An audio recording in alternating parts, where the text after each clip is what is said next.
Banewars turn 10. The Fire Elves are facing off the Dwarves. The High Elves are facing off the Necromancer. And both of these encounters are taking place on very similar terrain. So, today on Dragon's Teeth, we're making some 10mm mountains.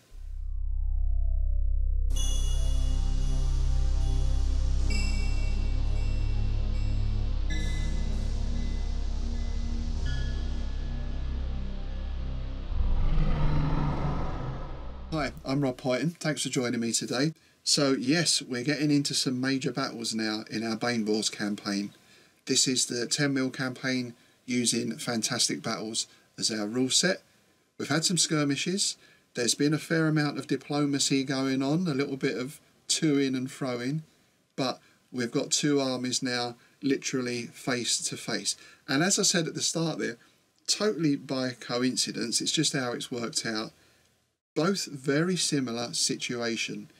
We have one army is in the mountains, sort of guarding a pass into the mountains. The other army is on the plain outside the mountains, either trying to pull that army out or thinking about going in. In which case, I need to have some mountains for the tabletop.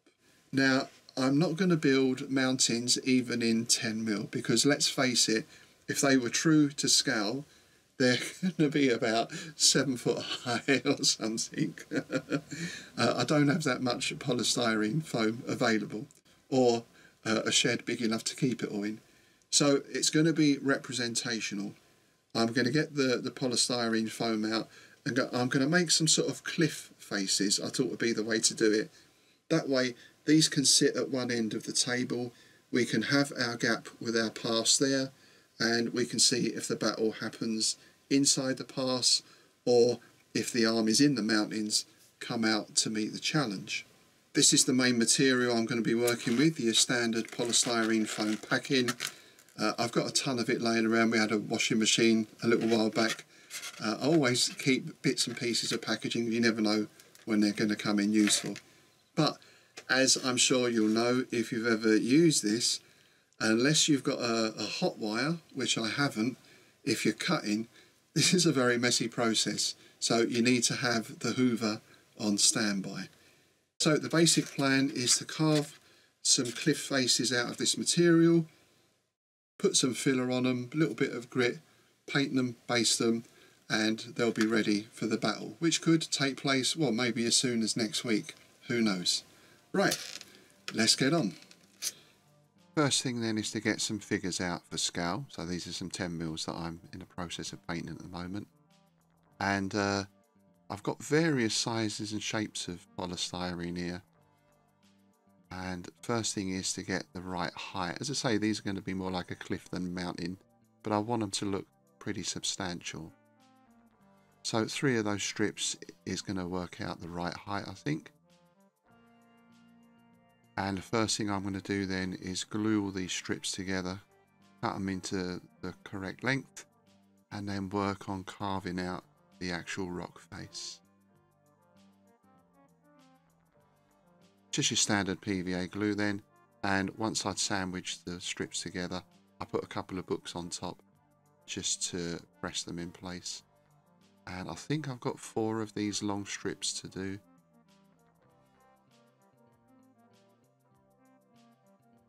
So that's all the strips glued, and as I say, we've got 4 long strips, and I thought I'd make 2 shorter ones that will slope down a bit, so that'll be the entrance to the pass.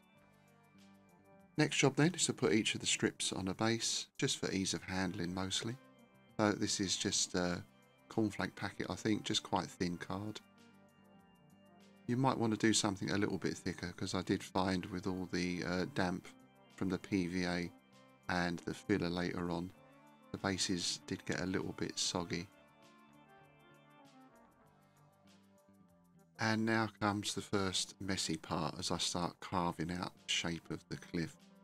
Just keeping it very basic, just a slight curve at the top, and then I'll rough the front and back surfaces up a bit. And yeah, as I said before, you know, if you use this stuff, you just get bits of polystyrene everywhere. hot wire might be easier for cutting this stuff, but I don't know, does that make quite a regular cut? The good thing about using the craft knife like this is it keeps it very rough. So there's all the gluing done. The 3 strips, glue together, glue to the base, and the carving is done. And I thought at this stage I'd just like to put everything back together again just to check the scale. So there's that centre bit, which will be the opening of the pass with a unit of skeletons, I think, just to see. And I think, yep, that looks perfectly in scale to me. Well, at least in scale for the purposes of the tabletop. Okay, so that brings us on to the second, even messier part. Some filler, or spackle, as some people call it. This is grit for aquariums. Bought that cheap in a pet shop. And some standard acrylic paint. The sort of cheap stuff you get in your local arts and crafts shop. Going to mix all that in together with some water. And yeah, you're going to need some kitchen towel to wipe your hands for this. And it really is a case of just putting all this in a plastic box, courtesy of B&M of course, mixing it all together. I've never put the paint in before. That's an idea I saw somewhere on YouTube, I think. I figure it saves time in painting or undercoating at least. Once you've got your mix to the right consistency, it's just a matter of slathering it onto your polystyrene. A bit like icing a cake really. One thing I will say is check the amount of water you've got in, because as I mentioned before, this all did get a little bit soggy, so I probably could have done with a bit less water in the mix. And there's our cliffs then, looking suitably foreboding. As you can see from the base, yeah, that water has crinkled them a bit, so I'll have to sort that out. Next step is to paint them. I'm using my usual cheap eBay spray paints for undercoating. I've got a black, a brown and a white. Going to give the rocky surfaces a sort of light dusting with each.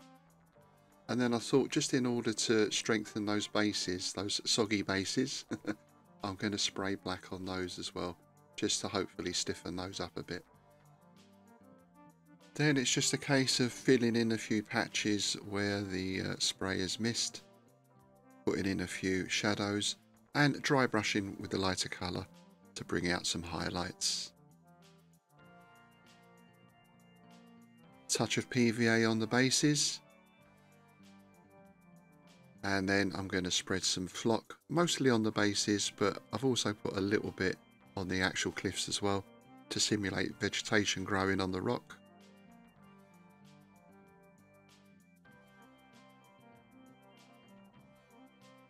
And it's a matte varnish spray to finish, just a quick coat of varnish to seal everything in and protect it. And there we are, there are my cliffs stroke mountains in 10mm. Shame about those crinkly bases, but I'll know for next time. But when you put the figures in amongst them, I think they look the part, they'll certainly do the job. And in fact, although I've built these for 10mm, I mean really I could use these for 28mm, for 1/300, for anything where I need a solid chunk of rock. They do feel surprisingly solid and heavy as well, considering they're made of cardboard and polystyrene foam. There we go then, 10mm mountains, or representations of the start of mountains, foothills, cliffs, whatever you want to call them. They're going to sit at the end of the table. As I said, they're representational. They're not supposed to be functional in the sense of figures aren't going to be going up them or over them. You have to go around. It's a great big lump of rock. I can't think that there are any units with mountaineering capabilities, some sort of dwarven Jaeger unit or something like that. Eagles and similar, of course, can fly over and above. We might have to place them somewhere, but we'll deal with that issue if it arises. For now, they look the part, they give us something visual on the table to represent the mountain range, and they could be in action as soon as next week. Of course, when they are, we'll be putting up a report on the Banewars playlist, so keep an eye out for that. As always, keep your comments, suggestions, questions coming in. How do you represent mountains on the tables? Have you ever done scenarios setting mountains? There's quite a few, right? Particularly Second World War, that sort of thing. Partisans could be an interesting scenario. Let me know, and I'll see you next time.